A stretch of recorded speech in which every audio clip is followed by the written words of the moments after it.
we have two more lectures to go through, right? Both about sort of general policy, right? We will cover economic policy today, and then we will cover sort of social policy tomorrow. So first, let me apologize to you because apparently I did not update the questions, and the questions went to a different reading. Okay, so if you were confused by the questions last night, then I'm very, very sorry. We'll eventually make a little bit of sense of that today when we talk about Keynesian economic theory in the lecture today. All right. You had something to do last night? Yes. The short response. You had a short response over the U.S. debt ceiling. We opened it, remember? You went over it last That was the one that was due like technically last week, right? Yeah, it would have been due last week. Yeah, and guys, I don't know if I did it. I hate, listen to me. I genuinely hate.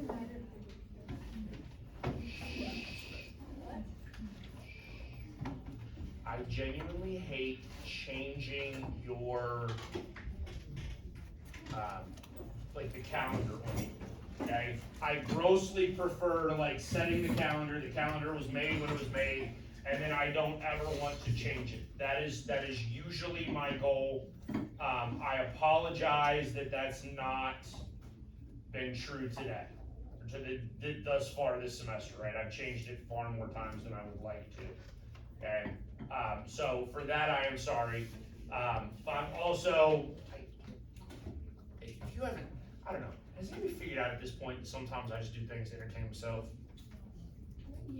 Yeah. Listen to me. I've been teaching a long time now, right? And I don't get me wrong. I love my job. I genuinely do, right? But at the same time, I want to have fun, right? And like, if you're not having fun, like, what's the point? Okay. One of the things that makes life interesting or entertaining for me is not doing the same thing over and over and over again.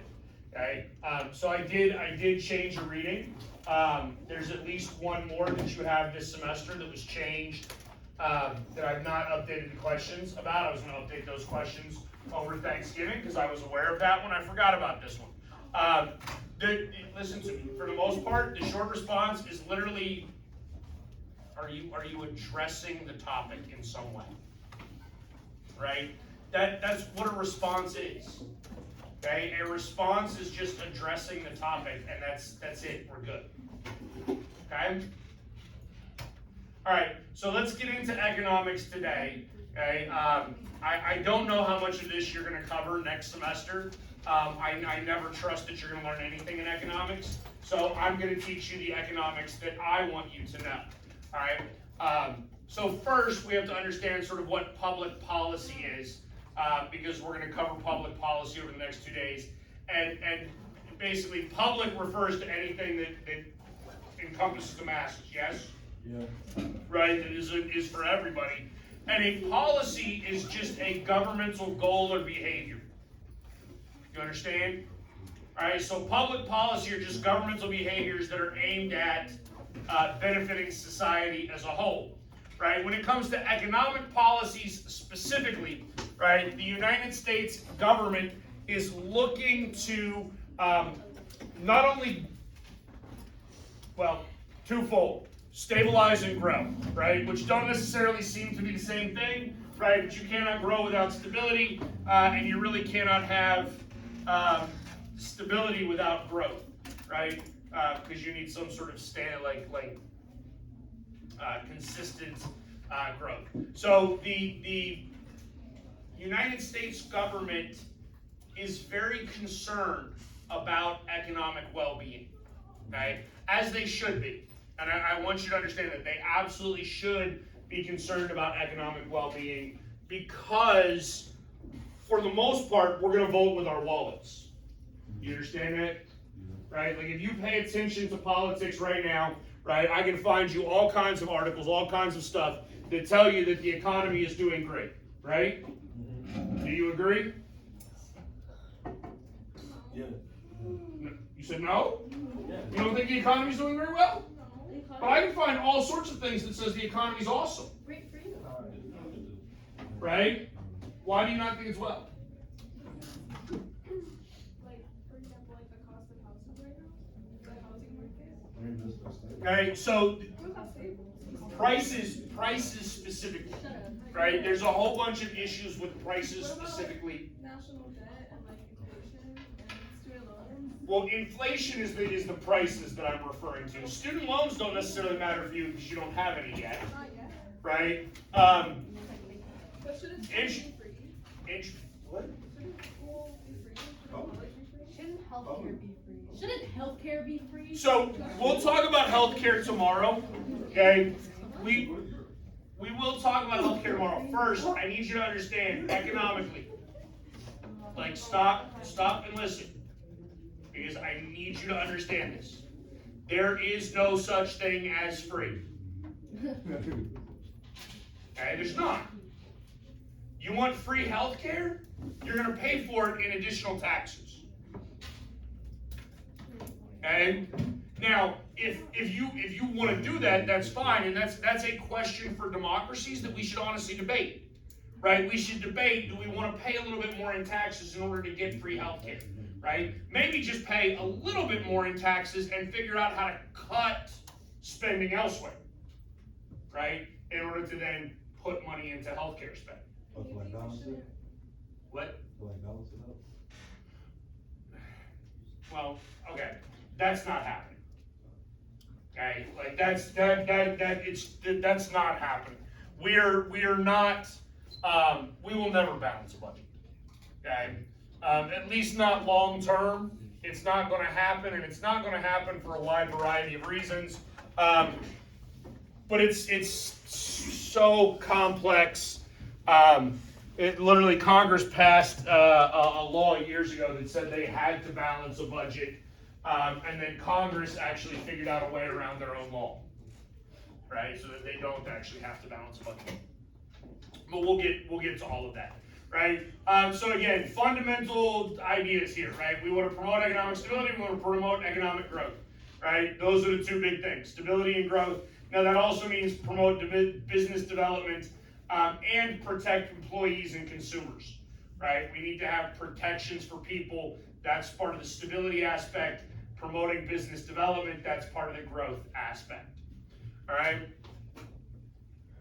Okay, in order to promote stable markets, right, the government is going to have to be involved in certain markets, okay? Now, the first thing we're going to cover with this is there are specific things that are really only the government can provide. These are called public goods. Okay.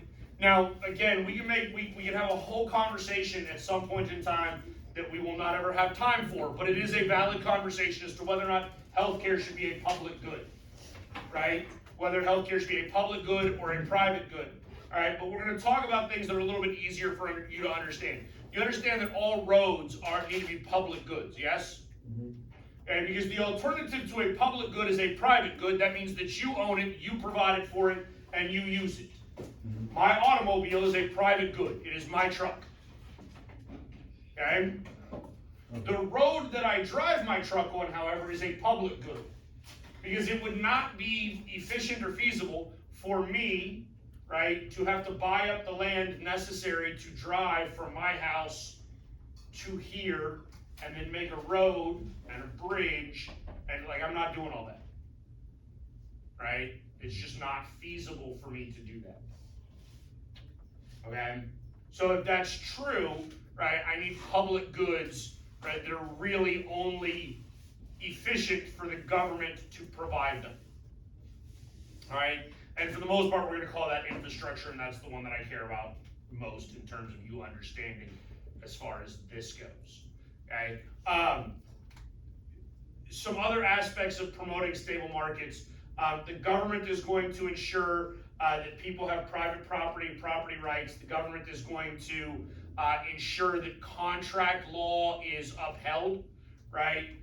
So that way if two people enter into an agreement and then there is some sort of conflict in that agreement, government is going to be the arbiter behind that, right? So they're going to be capable of deciding what is and is not happening.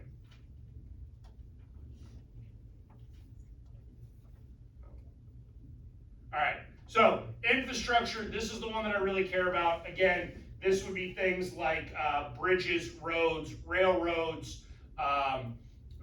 Government buildings would be part of infrastructure. Schools would be part of infrastructure, right? There's a whole bunch of stuff that gets equated in that. Okay? It is important to sort of understand what constitutes economic prosperity, right? So I asked the question at the very beginning here, like, is the economy doing well? And I told you I can find all manner of indicators that says the economy is doing well, yes? And a lot of you wouldn't believe me. Even if I showed you all the data, you'd be like, no, the economy's not good, okay? Part of the reason for that is, one, there's literally a half dozen or more different indicators that you can look at, and at almost no point in time are all of them good or all of them bad, okay? Yes, we do have high inflation still. Okay? Last I saw, inflation was at about 4%. I would like it, I would grossly prefer inflation to be at about 1.5%. Okay? I don't want inflation at 0. Okay? That's actually problematic as well. Okay? All right. But I don't want the 10% that we had a year-ish ago. And I'm not even really wild about the current 4% inflation that we have. And that would be one indicator of economic wealth or economic prosperity, right? GDP is a really good indicator. That is just the total value of goods within our country, okay? You might learn in economics what that breaks down to. There's the little 4 things that it breaks down to. I don't care, I'm not testing you on that, okay? Let's see, some other things. The stock market would be one that we use as a indicator of economic value. CPI would be another, which is the Consumer Price Index, which is sort of one of those measures of inflation that we're talking about, like how much can you purchase with the money that you're getting, right? Real wages would be an example, okay? So how much are people making in the United States as a indicator of economic well-being? What is our unemployment rate? Like, that is an indicator of economic well-being, okay? It's got to be in here somewhere. But since I just mentioned it, I want to make sure you understand. Do you know how you calculate unemployment? How many of you in this room are unemployed? Like, no. By the U.S. definition, how many of you are unemployed? Blair, where have you been looking for work? Well, I really haven't. Don't ask me that. You've not been looking for work. Then you are not unemployed, ma'am. Oh, okay. You do not count. Okay? Unemployed people are only individuals actively seeking employment who cannot find it. Okay? Provided you're 16. I don't have anybody under 16 in here, do I? I don't think I do. Okay, you gotta be 16. Okay? 16 and actively seeking work. Okay? Anybody in here got a part-time job? Or anybody in here with a part-time job looking for a different job? Okay? You don't count as unemployed either. Even if you're looking for a second job, you don't count as unemployed. If you have a job, you are not unemployed. I don't care if you work 5 hours a week. You're not unemployed. You're underemployed. There's a difference. Okay? So the unemployment rate matters.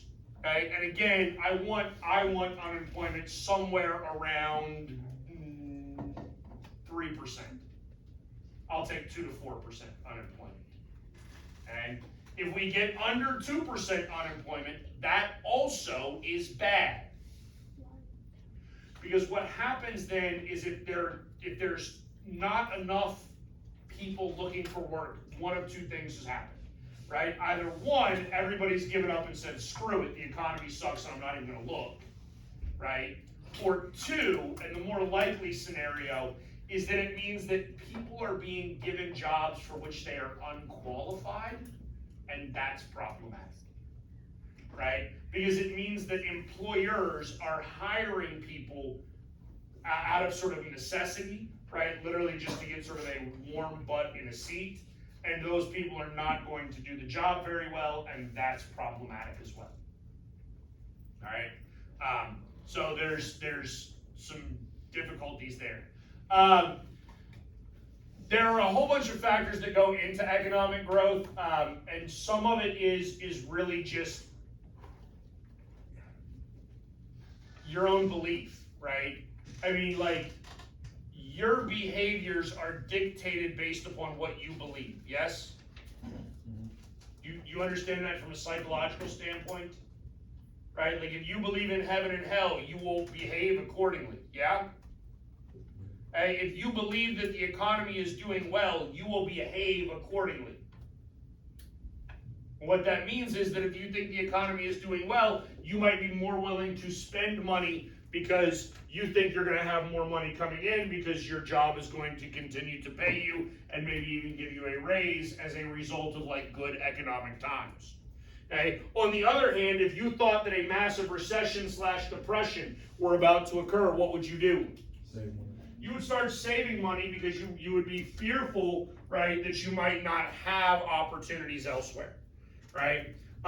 So consumer confidence, individual confidence in the economy, that can have a significant impact in economic growth, and that gets incredibly difficult then to deal with because how do you change somebody's ideology or belief about things? Right? Like I told you, I can show you any one of a number of factors right now that say the economy is doing well, yet I'm probably not going to convince a number of you in here that that's true. Okay? All right. As far as government goes, so government can affect economic growth through public investment. Okay? That means the government can spend money on infrastructure that boosts economic growth through government spending. Okay? Innovation helps spur economic growth. That's really just the idea of like new technologies and things like that, right? New products generate wealth. Okay? So we understand this. If we talk about wealth, the common metaphor that is applied to like money and wealth is a pie, yes? Everybody wants a piece of the pie? You've heard that expression? How big is the pie?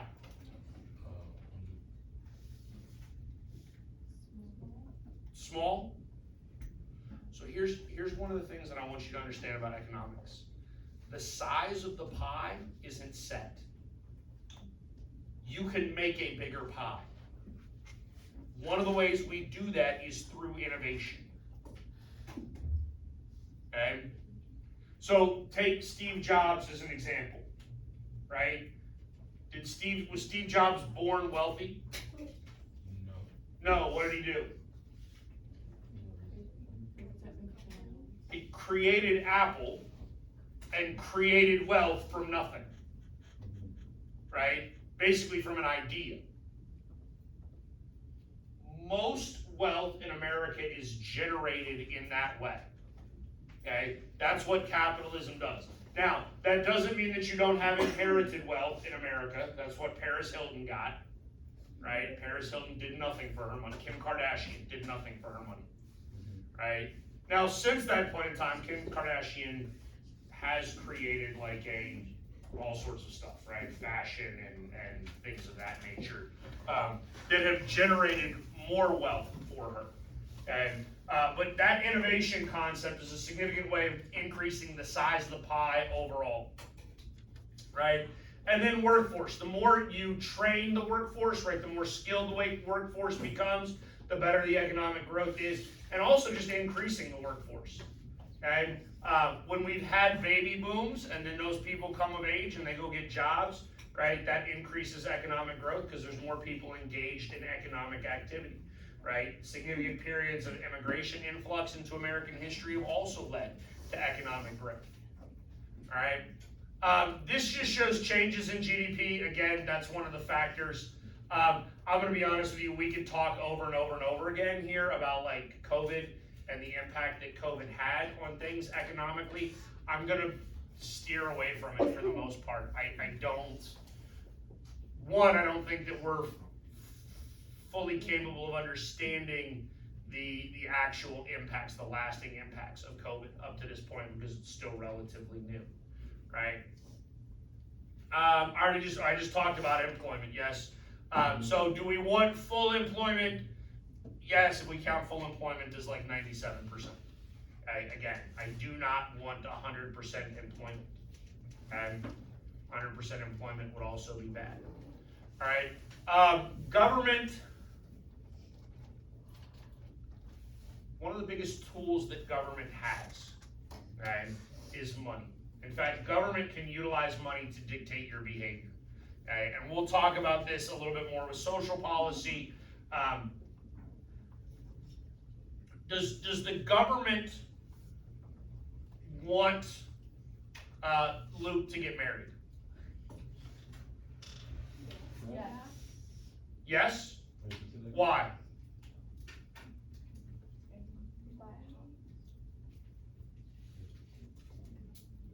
First of all, what makes you say that? What makes you think that the government wants him to get married?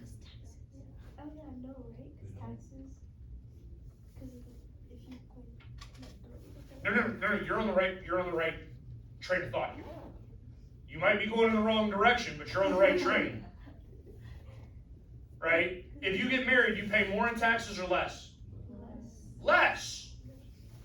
Okay, so that means the government wants you to get married. They're incentivizing you.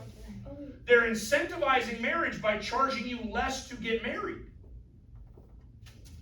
Why would they charge Luke less if he got married than if he was a single guy?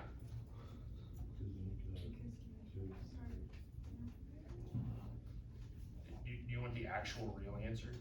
Yeah.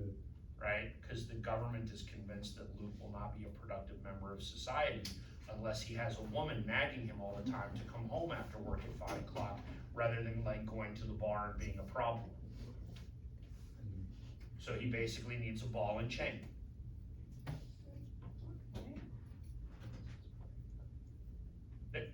Look, just so you understand, there's all kinds of like sexist things throughout history. So most of them are negative toward women. That one's obviously a negative one toward men. Yeah.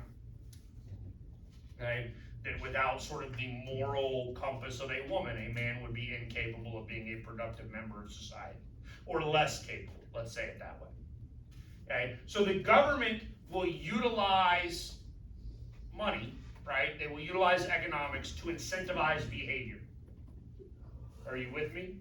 Mm-hmm. Okay. So what that means is the government can provide, and the word we'll actually use here is subsidies, right? Government subsidies are basically government payments for things, right? If the United States government were smart right now, okay, and unfortunately we're not, but if we were smart right now, if I was running the United States government, I would offer some sort of subsidy in the billions of dollars, right? And if y'all haven't figured out yet, I don't like giving away money, right? And I am not one of those people that think the United States debt doesn't matter. I think it does, right? But I might be willing to give $1 billion to whatever individual or corporation was able to create long-term, high-capacity, sustainable batteries, right? Mm-hmm. I will pay a company to create that technology, and I will pay them handsomely. Why?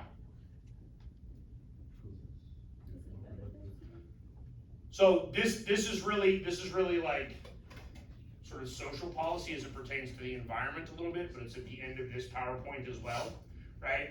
You understand, like, solar power is a thing, yes? Mm-hmm. Why does solar power suck? Because the sun. The sun's not always up. Would be like One, the sun is not always up, right? Mm-hmm. Okay, so the sun is not always up. What are expensive? Solar panels? Solar panels are getting less expensive now. But even so,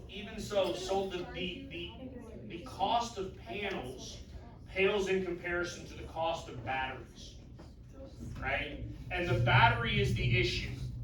Okay, if you don't know anything about energy policy, right, this is what I want you to understand. Energy cannot be stored, not efficiently. Okay? It can be created and used. It can be created and transferred, right? That's what power lines are. It's just sending power from one location to another. Okay? But what I cannot do is create it and then store it for later use. So if y'all remember the massive freeze, let me get to you 1 second. Okay, Okay, y'all remember the massive freeze like 3 years ago or whatever it was, 4 years ago now? Right? What was the problem here in Texas? The ice melted. What? Ice The melted. water, pipes. So the real problem is that it got so cold in Texas we had to shut down a nuclear reactor. Okay? Once we shut down a nuclear reactor, that meant we couldn't generate as much power. Therefore, the power had to get shut off to a whole bunch of people. Okay? You cannot just, and here's the thing, we couldn't just take another power plant and be like, hey, we're going to shut this one down and we're going to turn this one higher, right? It's not that easy. It takes it takes time and planning, right, to increase production somewhere else, okay? And we don't have energy stored efficiently, which is one of the reasons why, like, at this point, solar power as a sole source of power wouldn't work. Same thing with wind power, right? Those could not be the sole source of energy because sometimes the wind is not blowing and sometimes the sun is not up or it's raining, it's a cloudy day, right? So understand that. Okay, we talked about inflation already a little bit. Again, economic indicator. Okay, that is really your purchasing power. Well, actually, let's define it a little bit better than that. Inflation is really the value of a dollar, right? So what can you get for a dollar? Inflation is completely normal, and it's obviously happened throughout the course of time. And we want to try to keep inflation around 1.5%, right? Or just under 2%, right? That would be sort of the goal. And like I said, right now we're about 4%. And promoting business, one of the key ways that the government interacts with business development historically is actually through tariffs, right? That is a tax on an imported good. That is a protectionist ideology.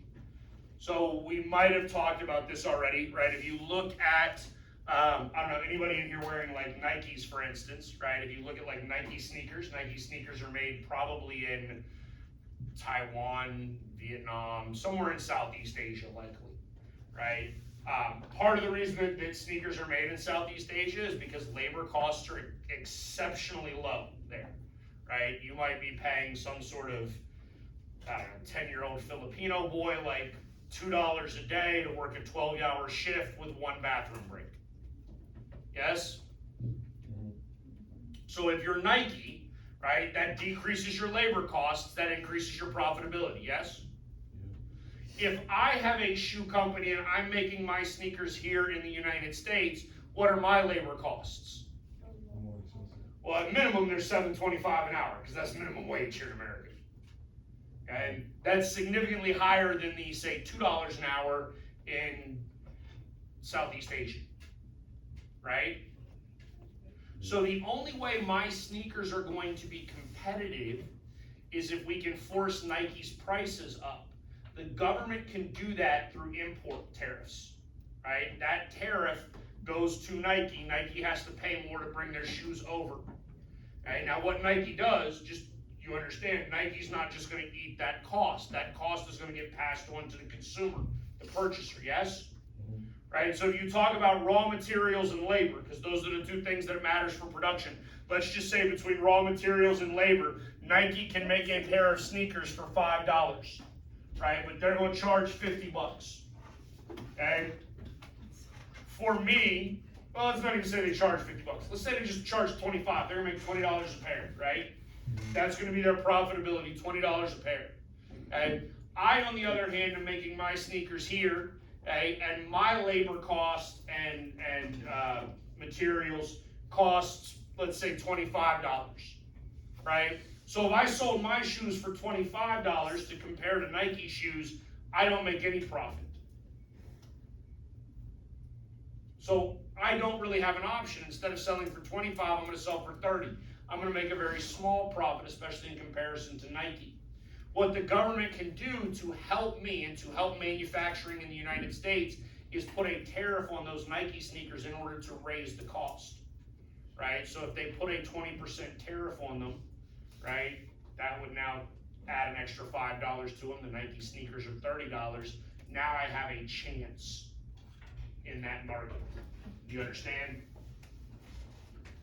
Okay. Now, this is all well and good, except as it pertains to Mexico and Canada, right? Because we have NAFTA, which is the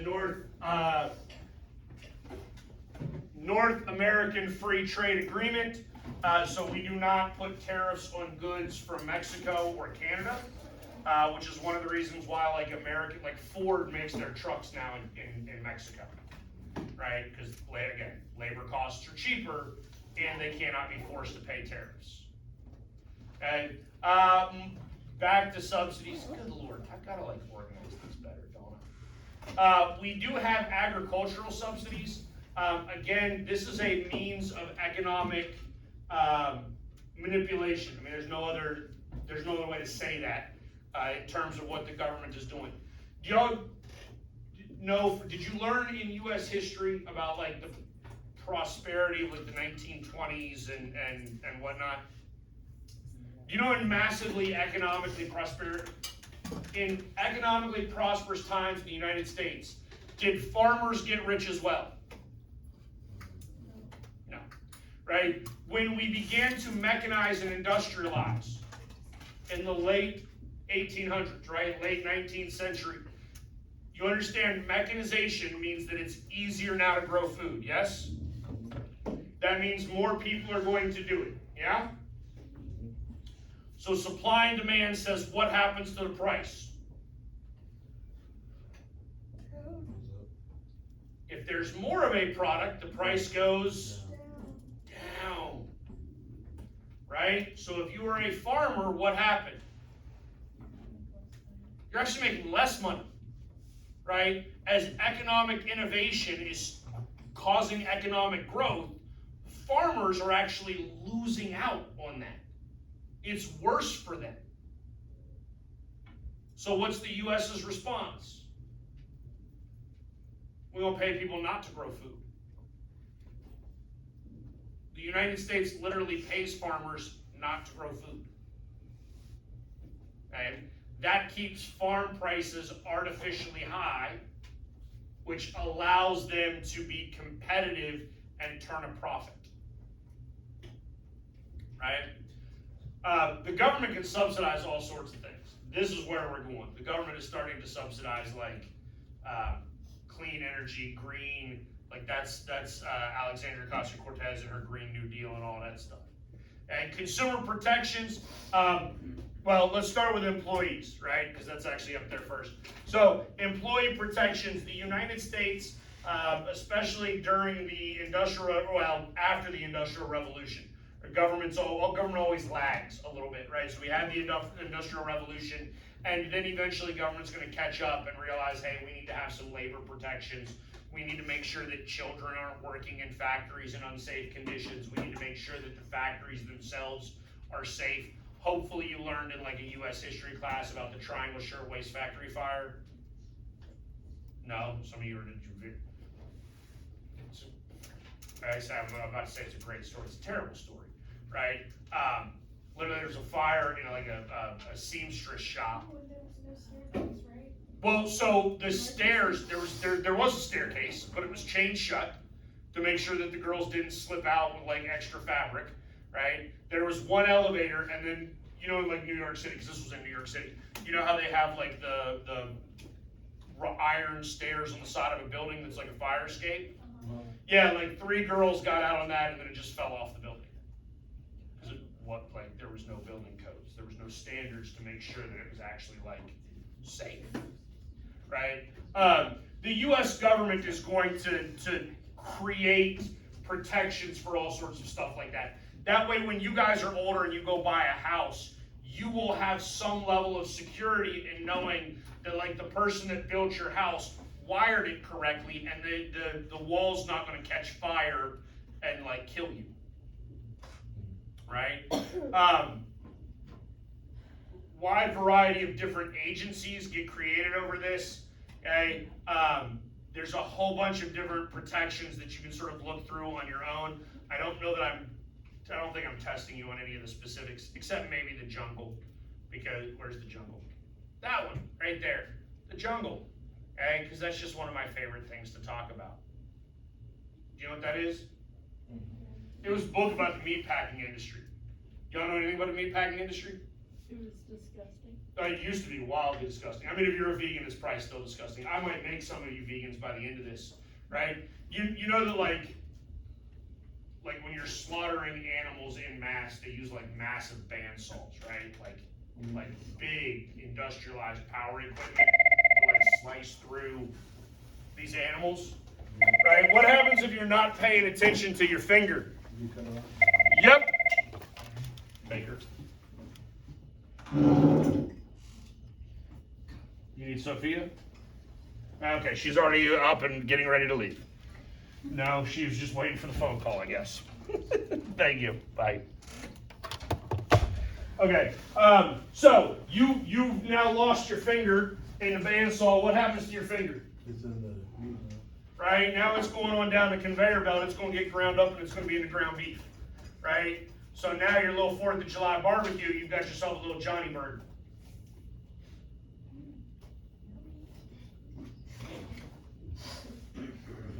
Okay? That, you understand that actually happened, right? How did they know? I mean, his finger's gone. Because he was missing a finger. Okay, well, like, Okay, so how did they know that happened? Because Upton Sinclair actually was basically an undercover journalist. The dude goes into the meatpacking industry, gets a job, and then starts documenting everything. And he's like, oh, there's just rats running around on top of the meat. Like, just rats running on the meat, pooping on it, and then it's just getting shipped off to people. Like, right, the rats are getting caught in the machine and processed and ground up, and so it's, you know, like, yeah, it's called The Jungle, right, by Upton Sinclair. I mean, it's a book, but it's really journalism, right? And the government is going to respond to it, right? There's another book in the 1960s called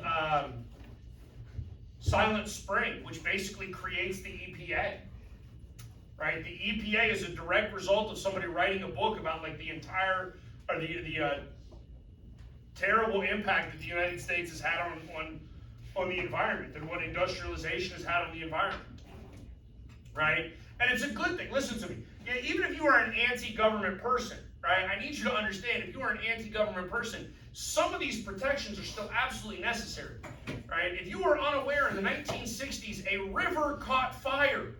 Oh, yeah. I don't know about that. Like 6 times. Not once, not twice, like 6 times. A river caught fire. That is wildly problematic. Okay? And something needed to be done about that. The government is going to respond to that. Okay? Fiscal policy, so this is actually now outside the government. Fiscal policy exists outside of the government. At some point in time, you need to understand this. Anybody got any money on them right now? You know what it says at the top of your money? No, it doesn't. Not at the top. What's that? Right? Like at the very top of this, because this is the front of a dollar bill, what does it say? It says Federal Reserve Note. Anybody know what that is? Isn't that what it keeps? A note is essentially an IOU. Oh. The Federal Reserve is a bank, for lack of a better term, that exists outside of the U.S. government. Okay? And they owe me something. I'm not sure what. No, the dollar is what they gave me, right? In exchange for, well, let's be honest, in exchange for labor, right? Like that's what I'm working for. Okay, but that's a modicum, that is an exchange, like the medium of, I can't say the word. I'll be able to in like an hour probably. 2 entities engage in economic activity. You understand? So one person is buying, one person is selling. No matter what you're talking about, that's essentially what's happening. Right now, I am engaged in economic activity and I am selling. I am selling my knowledge. And interestingly enough, because this is an actual college class, you are all paying for it. Yeah? Because you all paid to be here. Okay? Even if this were just a high school class, the government is paying for my knowledge. The government is paying for my labor. Right? So I'm selling, the government is buying. Okay? That's just an exchange, and instead of exchanging products, right, like a barter system where I give you a pound of corn and you give me a pound of cotton, right, we're going to utilize dollars and cents, which is created by this Federal Reserve.